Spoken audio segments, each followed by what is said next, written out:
Hello, everyone, and welcome. It is Melanoma Awareness Month, and we are so glad you're here. My name is Deighton, Director of Communications and Engagement at the Melanoma Research Alliance, and I will be moderating this webinar. We'd like to thank you for joining the MRA Meet-Up Early Detection, Remote Telemedicine, and AI, another in a series of webinars designed to engage, educate, and most importantly, empower patients and caregivers. You can visit curemelanoma.org, go to the News tab, and then click on Blogs and sort by webinars to see a library of other meetups that we've done. Before we get started, a few housekeeping details. By joining this webinar, you understand that this will be a public event and recorded as a resource for others that will live on the MRA website. Portions may also be shared via MRA social media channels or e-news. The content should not be used as a substitute for professional medical advice, diagnosis, or treatment. Please consult your healthcare provider about any questions you may have regarding a medical condition. It is your choice to be on or off camera and how you would like your name displayed. Feel free to use your first name only or whatever you are most comfortable with. Please keep your line muted and other devices silenced. Should you come off mute to ask a question, please use the raised hand feature on Zoom, and we will do our best to call on you. Please be respectful of all the experiences, opinions, and questions of others. And now, it is my pleasure to welcome our panel, Dr. Polsky, who is a professor at NYU Langone's Department of Pathology and the Ronald O. Perlman Department of Dermatology and the Director of Pigmented Lesion Service. Dr. Polsky joined the NYU faculty in 2000 and was appointed as the director of the Pigmented Lesion Clinic in 2008, succeeding his mentor and the clinic founder, Dr. Alfred Koff. Dr. Polsky conducts clinical research focused on improving the diagnosis of melanoma at its earliest surgically curable stage. He also directs a research laboratory that is developing blood and tissue-based biomarkers to improve the management of patients with locally advanced and metastatic melanoma. We also are very fortunate to have J.D. Durkin, patient advocate, who is an on-air host from the floor of the New York Stock Exchange and a huge outdoor enthusiast. He's got an amazing story to share with us. And before we move on, a special thanks to our own Melanoma Research Alliance team, Renee Orsioni, Associate Director of Communications and Engagement, and Yasmin Idrisi, our digital media intern, who are here and helping to make this whole webinar happen. We're very grateful for them. Now, let's get started for real. So, before we dive in, Dr. Polsky and JD do not know each other, but you are both vocal advocates for skin health. I'd like to ask each of you to please tell us a little bit about why you are such ardent advocates and how you got here. So, Dr. Polsky, would you like to kick this off? Sure. Thanks very much, Dana, and thanks to everyone who's joining us today. To answer the question about why I'm such a vocal advocate for skin health, I'm a practicing dermatologist, and as someone who specializes in melanoma, I've seen the benefits of detecting melanomas at the early, what we mentioned, surgically curable stages. Just to remind people that when it's caught early, melanoma is nearly 100% cured by surgery when you look at large numbers of patients. And unfortunately, if it's a delay in diagnosis, the tumor can continue to grow and cells can leave the skin and go elsewhere in the body and develop metastases. And then it becomes much more challenging to treat. So we encourage people to know your moles, look your spots over, and be aware of anything new, changing, or unusual, and bring that to the attention of your medical provider, so that if it's a melanoma, probably not, but if it is, it's caught early. Great. Thank you, Dr. Polsky. And we'll dive into that a little bit further in a few minutes on all of the things that people should know to do. I want to move over to J.D. Durkin. J.D., it looks like you have quite a busy career on the New York Stock Exchange, but we want to know a little bit about your background and why melanoma and advocacy for skin health is important to you and why. Of course. Well, thank you for having me. It's another great year to kind of partner with MRA in terms of underscoring the importance for early detection. And I think I and so many others in the MRA community are living proof of that. As a child, I had, much like a lot of other children, a pretty active outdoor lifestyle, summer camp, things like that. And it wasn't until I was about 30 years old when melanoma was caught and diagnosed, and then pretty swiftly removed off my back from an area, of course, I have no visibility to, would not have seen otherwise. As I've mentioned previously, the whole thing really only happened because of that one little gnawing voice in the back of my head that says, you're a prime candidate for this type of stuff. It's been a few years since you've gotten properly seen. You should probably go get your skin checked. And that kicked off, obviously, not just the necessary procedure at the time, but really a lot of advocacy since to encourage other people to get their skin checked. And a reminder for myself in just a year ago that the journey is never done with a abnormal mole that was considered precancerous removed off of my neck about 13 months ago. So that reminder that journey doesn't necessarily stop, nor does the advocacy or the importance of daily SPF protection, and which is really the heart of what we always say: get your skin checked, certainly by a professional.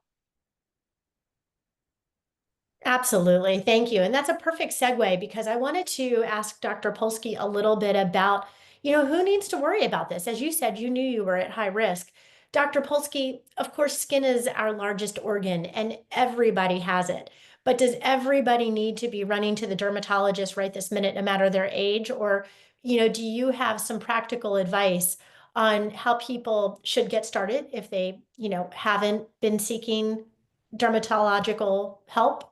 Sure. So when we think about people who are most at risk, melanoma, like many adult cancers, is more common in older people. So we see that melanoma rates really are increasing the most in people over 70. So if they haven't been checked, it would be a good idea to get checked and perhaps get checked periodically. Experts disagree on what age you should start getting checked. JD provides a very compelling story of a young gentleman who was fortunately getting checked periodically, and as melanoma was diagnosed at an early stage, which brings us to the next risk factor besides age. Really, the most important thing is having moles or atypical moles, as JD mentioned. So people with atypical moles or large numbers of moles, they're at increased risk, and they should probably start getting checked at a younger age.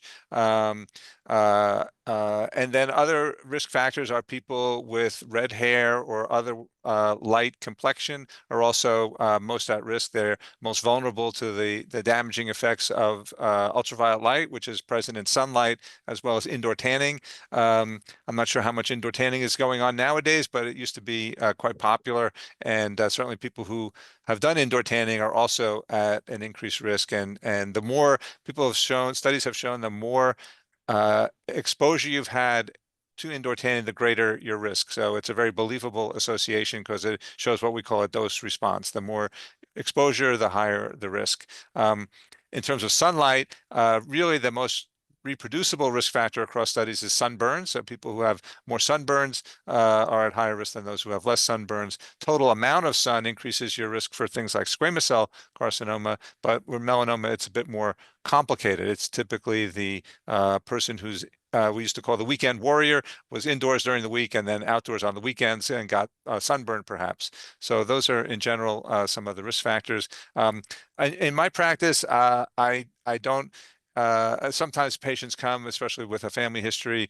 worried about their children. I don't really start to recommend coming in for an exam until after college, unless they've got lots and lots of moles and the pediatrician wants to remove something. Odds are that's going to just be a harmless mole. It doesn't need to be removed. But really, it's to educate young adults about the importance of checking their skin, and more so than finding melanoma. It's quite rare, people under 25. But at that stage, people are more receptive to paying attention and trying to get the message across. So. Great, thank you. So you mentioned older people are at higher risk, and That makes me think of a few things. One, you touched on it. The more sun you've gotten over the years, there is potentially a cumulative effect that, could be damaging and put you at higher risk, right? And then if they have not been seeking medical help, they might not know that they're at risk. And on top of that, a lot has changed over the years. Our habits, but also the tools we use to diagnose, they might not be aware of some of the newer tools that we have that could make this really kind of quick and easy. Can you talk to us a little bit about that, please? Well, I think one of the big advancements has been the use of dermoscopy, which is a handheld device, kind of like an ophthalmoscope that most people are familiar with when they go to the doctor. It's very similar to that. It's been around for quite a while, but it really, in people who have been trained to use it properly, it really increases our ability to recognize early stage melanomas, as well as to recognize lesions that look to the naked eye like they could be melanoma, but really are just harmless skin growths that don't need to be removed. So it improves our accuracy in that sense that when something is not melanoma, we know we don't have to biopsy it. And if something's a little bit suspicious, it might tip us over to biopsy it and find out that, yes, we actually did catch an early melanoma. Now, certainly total body photos have been around for a while, and there's been large advancements in the systems that are used to capture total body images. That's principally being used for people with lots of moles to help track, because as I mentioned before, they're at increased risk for melanoma. So a way of finding moles that, or I should say spots that are changing, that could be melanoma. That's a key feature that we look for, or something that's new. Most melanomas just come out of normal skin actually, and they're not necessarily a mole that you've had for a while that starts changing. So having a reference set of total body photos for people with lots of moles can be very useful. And both in the dermoscopy area and the total body photo area, lots of investigators are working on developing artificial intelligence methods to, I would say, augment the humans, not replace us. We hope, at least not in the short term anyway, but to help us do our jobs better, faster, and hopefully less expensively in the future. So there's a lot of excitement around applying artificial intelligence to these imaging technologies. That's very interesting. Thank you. Now, you are behind something called Spot Check, Yes. which is a tool that hopefully will provide greater accessibility to dermatology help and health. Right. So spot check, we recently published our study on spot check, which was it's a tool or a platform. It's really an approach for humans, dermatologists, to practice medicine using combining dermoscopy with a mobile device image capture technology. So basically, using a mobile device that can take a picture of somebody's skin and then putting an attachment on which can take a dermoscopy image, and then capturing those images and then sending them remotely, in our case here at NYU, to a team of dermatologists who would then interpret these images, not in real time, but within a couple of days later, and then deliver a recommendation back to the patient of whether something was suspicious and needed the patient needed to be seen by a person for a possible biopsy, or if it was just harmless and they didn't need to worry about it. So we weren't doing it to provide patient care just yet. We were doing it as a research study, and we compared it to these participants also seeing a dermatologist at the time the images were taken, and both the in-person dermatologist and our spot check team were blinded to the recommendations of the other group, and that's how we concluded that spot check was equally accurate to the in-person when the exam was limited to 3 spots. That was the design. We weren't doing full body exams. We were just doing spots. We recruited participants if they had spot they were concerned could be skin cancer, which is why we call it spot check. And now we're looking to test it in the community, in a non-medical setting, in a community where there aren't very many dermatologists, to see how well we can help improve care in that setting. Thank you. I love that it does increase accessibility, which is so important to, all healthcare. And I wonder also, like, could it have improved efficacy or, access opportunities for children? Like JD was a child when he was diagnosed. Do you think that would be helpful there? Well, that's interesting. I mean, certainly there was a study published many years ago that something like 1,000 lesions are removed for every one melanoma in a child. So it's just really, really Mhm. uncommon. But pediatricians sometimes get worried about moles, and then they just send the patient to the plastic surgeon, and the plastic surgeon just does what they're asked to do, which is to cut Right. them off. Um, but we know from our regular practice that very commonly when we get a child sent to us that there's no need to remove the mole, and certainly with spot check we could do that as well. Okay, thank you very much. JD, I want to go back to you now because, here you are sitting inside, and I know that you're a very active outdoors person. So you might qualify as the weekend warrior, like Dr. Polsky said, but you've been active and, an outdoor lover your whole life. So can you take us back to when you were younger? Did you ever think, gosh, maybe I'm getting too much exposure, or did you just, I mean, not that you should, but just kind of wonder if.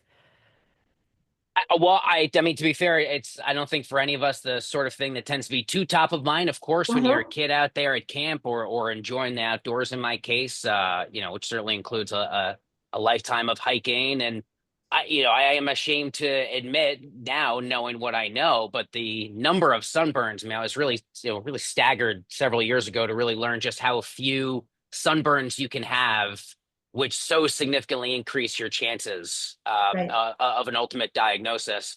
And I sit back and I run through the numbers and think, my goodness, I have had so many sunburns. I tend to burn very easily in the sun. And so, what was most difficult for me in my journey several years ago after first getting the diagnosis was developing a healthy relationship once again with the outdoors. And that took quite some time. And then last year, again, I found myself in the same kind of mental ebbs and flows of the process, where after a surgery, which by the way was from one of Dr. Polsky's colleagues at NYU Langone. So I'd like to shout out Dr. Mary Stevenson. The whole team they do at NYU is incredible.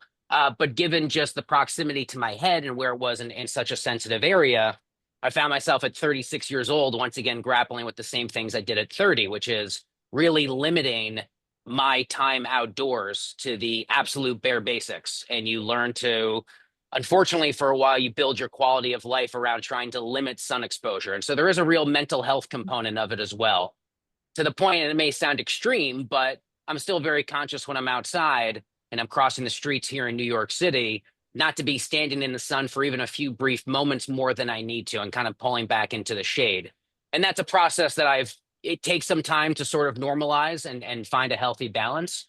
But even now, about 13 months later, still reestablishing that healthy relationship with the outdoors, where I feel like I can go hiking, I could go on a camping trip, but do it in a safer way and in a way that's maybe more cognizant than the next person, is still finding, for me, still about finding the sweet spot and Mhm. enjoying a high quality of life while taking extra precautions for the particular set of conditions that I know I'm a bit more predisposed to. That's really great. I guess that's where the skyscrapers of New York actually come in handy during the day, Correct. right? But tell us a little bit about, like, if you are planning a trip, a camping trip in the mountains, and not everything is tree covered, like what types of supplies, besides sunscreen, do you take with you? Oh, let's get cooking on this one. I love questions like this because all my friends, my girlfriend, my family know like JD ends up being a little particular, but he kind of needs to be. So the big hats, first and foremost, either the big kind of beach kind from Right? Billabong, which are pretty cool. MRA, I also have an MRA kind of white bucket hat. I wear that to a lot of baseball games. I'm also a fan of the long sleeve SPF gear. There are now so many great brands that make fishing and hiking and outdoors gear that are specifically geared towards SPF protection. Not afraid to use those when absolutely whenever I need to. And those sorts of precautions, in addition to just knowing when it's the absolute hottest part of the day, that's probably not a time of day I'm going to particularly being outside, but try Mhm. and take advantage of what I like to call golden hour, the last few hours of the day, or early in the morning before that midday sun really tries to kick in addition, of course, to a daily SPF and any additional sunscreen that I feel like I need in the day. For perspective, I'm off to Mexico next week for one of my best friend's weddings. That's a pretty outdoors event over the course of those 3 or 4 days, but it's been the sort of thing that I've known has been coming for a long time, been on the calendar for a long time. And I feel very confident to go on the trip. I'll have everything I need. And part of the patient's process here with these sorts of things is your loved ones will understand. The people around you will understand. They may not know all the science. They may not be as deeply steeped into it as you are as the patient, but ultimately the people around you will recognize that, all right, if my case, all right, JD's got to pop inside for a few hours. That's just what JD's got to do. And I've grown very confident in my position to establish my boundaries when I need to, even for group events like that. That's awesome. What a great example you set. I think that's wonderful. Um, so let's go back a little bit to the science because, as hard as we may try to, use the tools that we have, the UPV coat, clothing, excuse me, the sunscreen, the hats, and all that, people are still getting diagnosed. And people are still going to be at higher risk because of their family history and things like that. So, Dr. Polsky, can you talk a little bit about, who should seek biomarker marker testing? Ah, well, okay. So right now, there are biomarkers that are being used on the tumor sample itself. Mhm. And there are a few companies out there. And I don't recommend these, and many of my colleagues don't recommend them because we just don't feel that the studies that have been done to date, that have been published, are sufficiently convincing that there's any real advantage to learning the results of those assays. So what I'm trying to say is we have staging criteria that are not perfect by any means, but we know that tumor thickness, basically the size of the tumor, and how far it goes into the skin, is the best predictor in early stage melanoma of how the patient is going to do. And it's basically um, it's a numbers game. The thicker the tumor, the more cells there are. The more cells there are, the greater the chance that there's some rogue clone of cells that has developed and now escapes the skin. And yes, everybody's looking to understand the biology of that, and these biomarkers are often based on biology.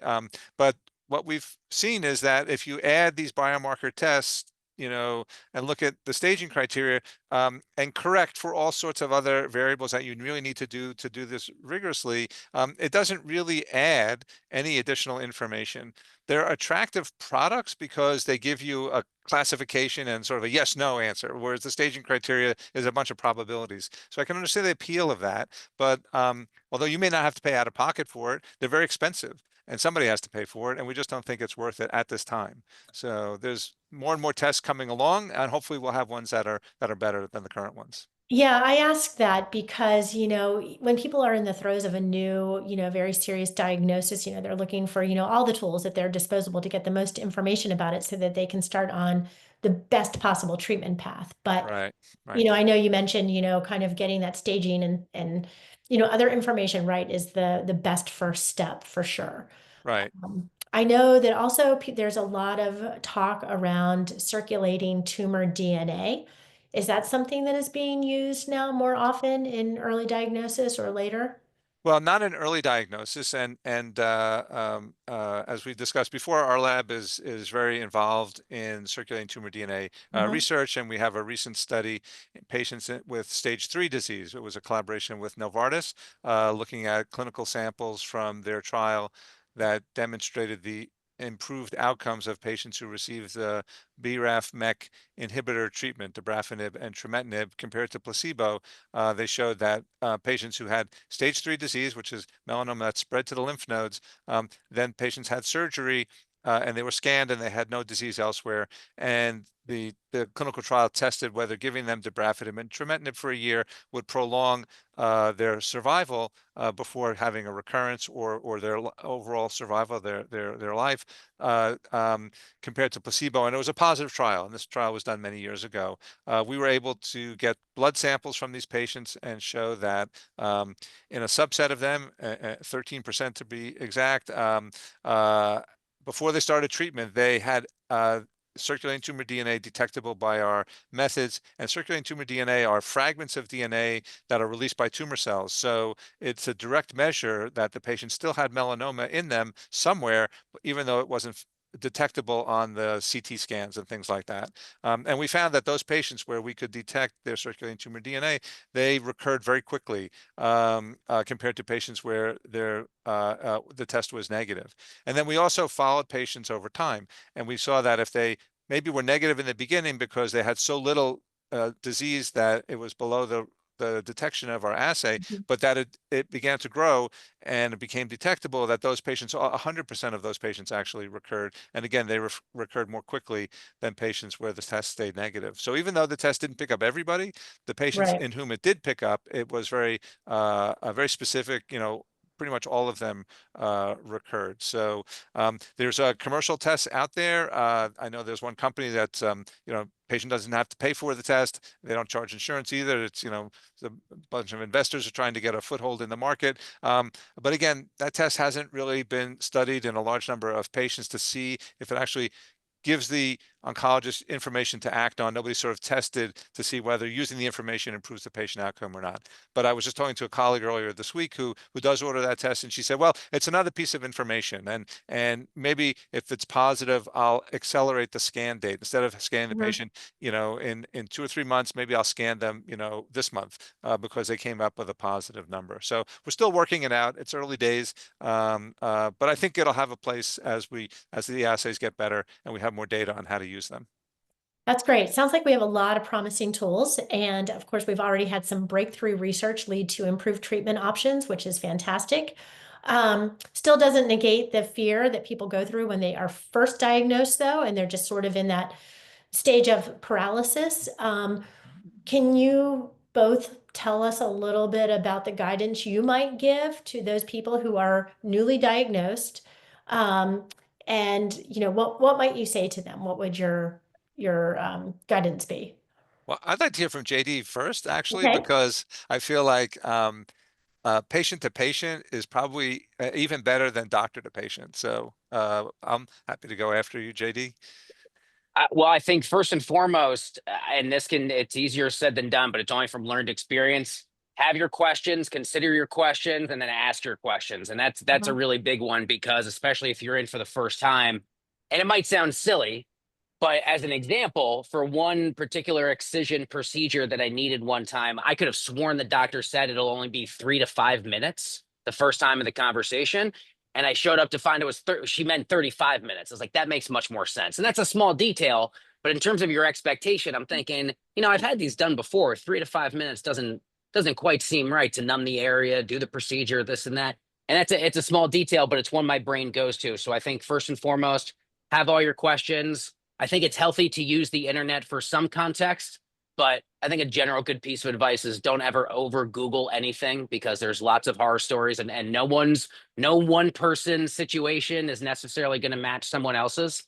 And then just don't be afraid to do the necessary follow-ups and the due diligence. And of course, as we all know, there's a range of how these procedures can go in various degrees of seriousness, but the aftercare component, especially for fresh stitches, and making sure it's healed, is really, really important. And at least in my experience, the more time you're able or willing to give that process to make sure that the skin, being the biggest organ that it is properly timed to heal, that's only going to benefit you in the long run. So it does take patience. It can absolutely be jarring on the nerves and jarring for family members, but I've used it as an opportunity to have a lot of important conversations with people in my family who may be exposed to something similar and maybe previously didn't know it. So I'd say have questions, have the tough conversations, and do what you need to do to learn. And in my experience, any medical professional you work with is really willing to go above and beyond to make sure you feel confident.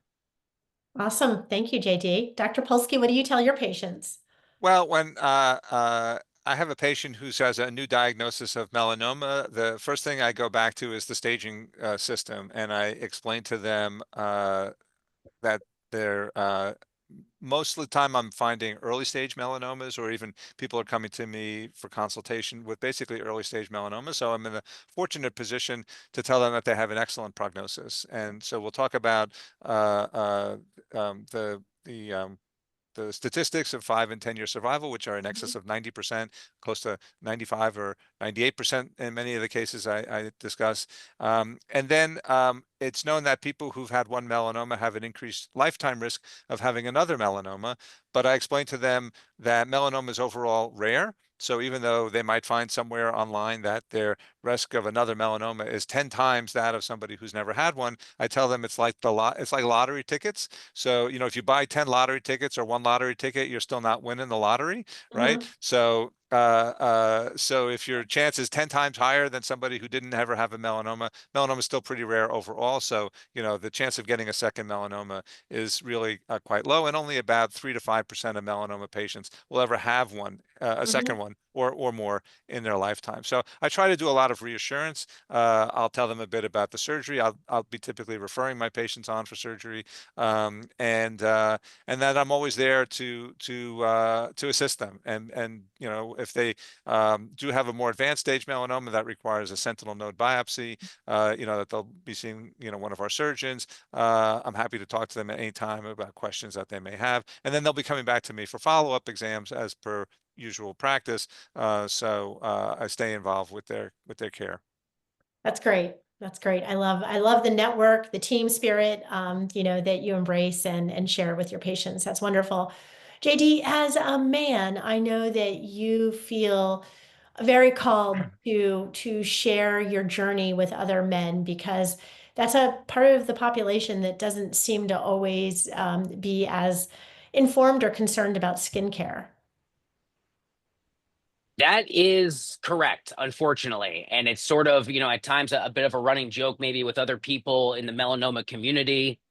It just tends to be where more friends of mine tend to be women. And I think it overwhelmingly, not to overly generalize, of course, everyone's different, but I think in general culture here in the US, at least here in New York, women tend to be a bit more focused or conscious of just regular skincare. And I don't just even mean just general SPF care. There seems to be a far higher level of education on skin protection and daily SPF, things like moisturizers and things. And I think in part because of my background, but in part because of what I do, where being on television, I do have makeup on my face, believe it or not, at least a few days a week. And so that opens the door to general skincare, makeup wipes and proper makeup removal, nighttime retinols. And so I'm always kind of much more dialed into those conversations than any of my best friends who are men, most of whom respectfully probably don't realize they should even be wearing a base SPF when they leave the house during the day, and certainly are not focused on some of the dangers that can come from prolonged UV exposure. So I think with specifically in our community, it's never been something that I've been quick to shy away from, happy and willing to have a conversation with anyone. But I also think it's important to recognize the importance of reaching people where they are. And whether it's this space or anything else that I'm particularly passionate about, I really try not to be preachy, but I have found that more times than not, a good friend, a family member, even someone I've known for less than that, is more than willing to listen to my experience and maybe start to consider how to apply some of those principles to themselves. That's a really important message. Thank you for sharing with us and with everybody else. I hope people hear you, and I'm sure they do, because you have such an authentic, compelling voice and story. So thank you. Anything else that either of you would like to add before we move on to questions? Well, I would just add on the topic of men versus women that I completely agree. Men are much less conscious, pay much less attention to their skin, which I think is unfortunate. One of the things we like to promote among our patients is what we call partner-assisted skin exams. This was really, there was evidence for how well this works from a dermatologist named June Robinson in Chicago about 10 years ago. And the women, the husband and wives who I see, the wives are always very good at checking the husbands, and I have to lecture the husbands that they have to check the wives as well. So we do try to raise awareness that way, and hopefully, at least in people who have partners who can help them with a skin exam, the men will be more involved. So that's great. Thank you very much. I know we had a couple of questions come in from people that registered for this webinar early, so we will start there. And then we should have a few minutes left to take any questions from the live audience. Renee, do you want to provide the questions? Yeah, absolutely. So I will start with a question that we got through registration, and it will be for Dr. Polsky. This person was wondering if you could talk a little bit about superficial spreading melanoma, particularly the prognosis for that type of melanoma in the early stage. And then I'm going to tack on to the question and ask you to just talk a little bit more about some of the other types of cutaneous melanoma that you see. Yeah, so that's a great question. So superficial spreading melanoma is one of the four most common types, actually the most common type of melanoma that we see in light-skinned individuals. And it's kind of the classic melanoma that follows the ABCDEs of melanoma, which I have to give a shameless plug. Were created here at NYU by my mentor, Dr. Koff, and early in my career, I added the letter E. I led the paper that where we added the letter E to ABCD. So that stands for asymmetry. So a lesion that, if you try to divide it in half, looks different on one side or the other. B for irregular borders. C for variable colors. So not just one color, like common moles often are just, say, a light brown or a medium brown, but multiple colors. D is diameter, so a pencil eraser head is about 6 millimeters, so 6 millimeters or larger. And E for evolving, which is changing. And we know that superficial spreading melanoma is typically the changing spot on your skin. It typically occurs over the course of 6 to 18 months that it'll be changing, and it comes to people's attention. It typically has multiple colors. It's just sort of slightly raised, and it affects a younger group of individuals, sort of closer, more in, say, their I think the average age was somewhere in the 50s, and which is slightly younger than most cancers were affecting people in their 60s and 70s. So the prognosis for superficial spreading is just like other melanomas. It's depending on tumor thickness and whether or not it's ulcerated. Those are the two staging features that we look at. So the thicker the tumor, the greater the chance, as I mentioned, that cells might have escaped before it was removed from the skin. The thinner the tumor, the less of a chance. So, and the higher the cure rate from just a simple surgery. The other types of melanoma, nodular melanoma, are like they sound. They're nodules. They're basically bumps, where superficial spreading is kind of, morphologically or visually, it's sort of broader and not quite as raised. Nodular melanoma is raised, but not very broad. And they can be just one color, and they may have even a regular border.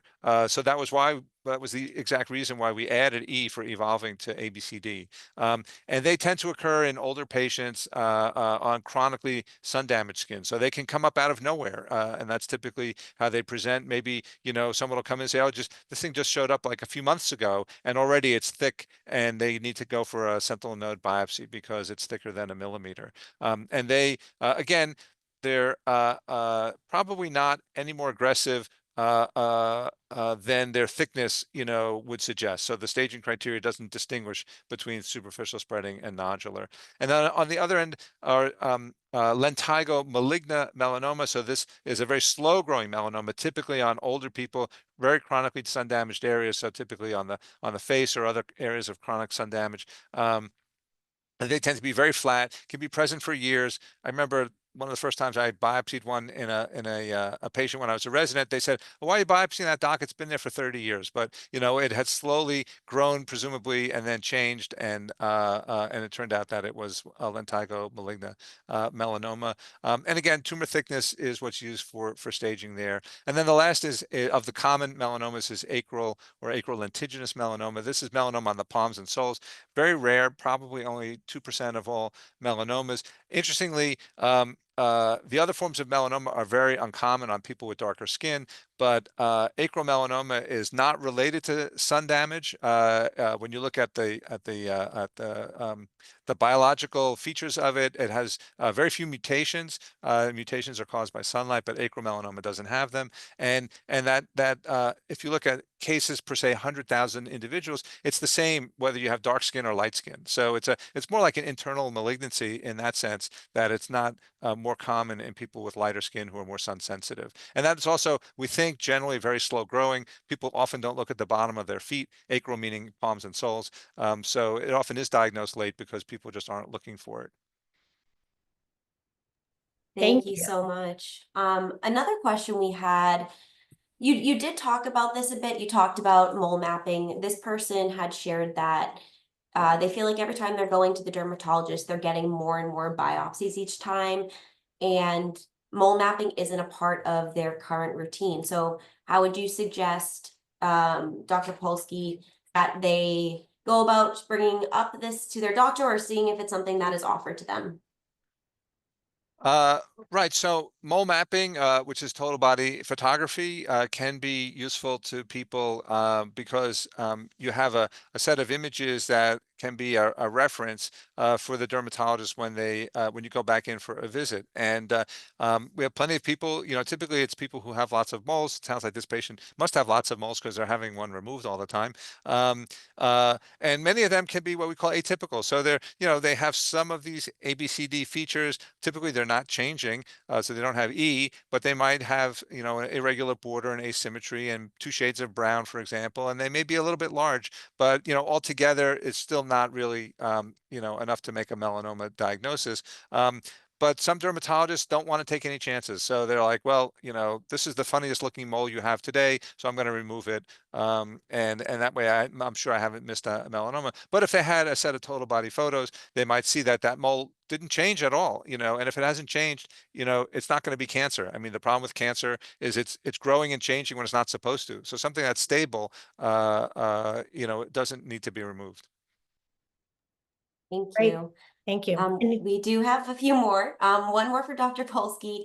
There are some cases of advanced melanoma where a primary mole of origin could not be found. What implications does a situation like that have on dermatological care and follow-up? Uh, Well, okay, so in the initial workup of these are patients that are called melanoma of unknown primary, and they typically present with an enlarged lymph node that people they don't know why this lymph node is enlarged. Maybe they'll give the patient a course of antibiotics to see if it goes down because it's from an infection, and then when it doesn't change, they'll be referred for a biopsy of the lymph node or what we call a fine needle aspirate, and then lo and behold, they'll find that there's melanoma there. And then the patient might be referred to a dermatologist for a full skin exam to see, is there evidence of a melanoma or maybe a melanoma that somehow disappeared and left some evidence of that somewhere on the skin. But I think your question was more about what to do with follow-up. We follow these patients the same way we follow other patients uh, because they've had a melanoma. They may have had a melanoma that went undetected and the immune system, got rid of it, because when you look at the mutations in those melanomas of unknown primary, they tend to match skin-related melanomas. So they have what we call UV signature mutations. So I would say these are patients who are still at risk for another primary melanoma unrelated to the first one. So they should still undergo surveillance. In addition to skin exams, I do lymph node exams in my patients. So if their dermatologist also does lymph node exams, it can just be another examination as well to check their lymph nodes for additional spread. Okay, thank you. And last question for JD. You mentioned while sharing some of your story about some of the other friends you might have in the melanoma community, connecting with other patients. I was just wondering if you could speak more to that experience and just the importance of that community. Well, it certainly makes you feel a lot less alone. And one of the things I love the best about MRA conversations, or the event we had down in Washington a few months ago, was meeting friends and other social media content creators who are using their platforms to spread awareness and really come up with really fun, clever, creative ways to express a lot of the conversations that we're having, but in an effort to go to people where they are. And it's been an amazing community of friends that I now have. And you've got this, sometimes it feels like a bit of an obscure connection, but you know how deeply important it is for you, for your parents, for your family, for your children. And it's the type of thing that has always made me feel less alone, and something where other people can really understand. And despite, I'm sure, the efforts from my loved ones, if you haven't lived through it, or you don't know the things necessarily to look for or understand why we take it as seriously as we do, it will always be a little bit difficult to fully understand. But being a part of this community and having those other patient advocates, not just as resources, but truly as friends, really makes the process a lot easier. And always gives you a lot of things to talk about, of course. Great. Thank you, JD. Renee, do we have any questions or want to take a few minutes for questions from the audience with us now? Oh, I already asked, actually. Okay. The question about the no primary origin was asked in the chat. Okay, So perfect. if anyone from the chat who asked that question wants to follow up with any more, though, please feel free. But that was the last of the chat questions. Oh, Colleen, you popped up, but you're on mute. Sorry. Yeah, that was for me because I didn't have a primary and I was stage 4. And so I did have a little bit of lymph node swelling, but not much. And so it was really when it metastasized to the brain when that really came forward as, oh, she's got late stage 4 melanoma. But they could not, like you said, the immune system, whatever I had in the beginning with the melanoma was fighting, and then it got to the point where, the cancer went out. But that's a thing, and I'm not the only one that I've spoken to that doesn't have a primary. And so it kind of makes you're hearing, I see a mole, this was that was that. And there was obviously something there somewhere, but I'm not the only person I've ever met that said, yeah, they could find a primary on me. So I've always wanted to know, pardon me, I have a little bit of a cold, where that how you guys look at it and do things like that in the future. And I get my body scans and things like that, and once you get a diagnosis of a late stage melanoma, you have to be really on top of what you're doing. And they all know my history with my clinical trials, so great. But and that was the other thing I was asking, when you were saying about the recurrence, is it worse for somebody who has a later stage, or for different things like that? Because in my mind I would be, yeah, it would be, but I'm not sure how you guys look at it like that. When you see somebody comes in with stage 4, somebody has stage 1 or 2, your recurrence for, like you're saying, another melanoma, when you were saying the percentage was lower a lot of times for those with, but maybe a earlier stage melanoma. But for late stage, it always makes you think, well, because it was that much, and that be easier to get melanoma quicker than those that have a lower stage? Well, the question was, the comment I was making was the risk for getting a new second melanoma, not a recurrence, Yeah, recurrence. Okay. and counting the recurrence as a second melanoma. So what we call a new primary melanoma. I don't know. The data are basically in patients who've had just primary melanomas. I don't know that patients who've had a more advanced stage, that there's any difference in risk there or not. So, Thank but you. it's generally low. Good. Nice to hear. Good, very good. Absolutely. Well, gentlemen, we are so grateful for your participation and joining us and sharing your guidance and expertise. It is so important for everybody to hear from not only a dermatologist, but a patient as well. I'll end this session by reminding everybody, as I did at the beginning, that it is Melanoma Awareness Month. We encourage you to be diligent about your own skin checks, and also encourage friends and family to also be diligent and aware of their health, their skin health as well. You can also go to curemelanoma.org and go to our blog on ways to get involved this May, in case you would like to join us in sharing information, in advocacy, in joining another event or anything like that. We always like to have you and look forward to hearing from you. Thank you, everyone.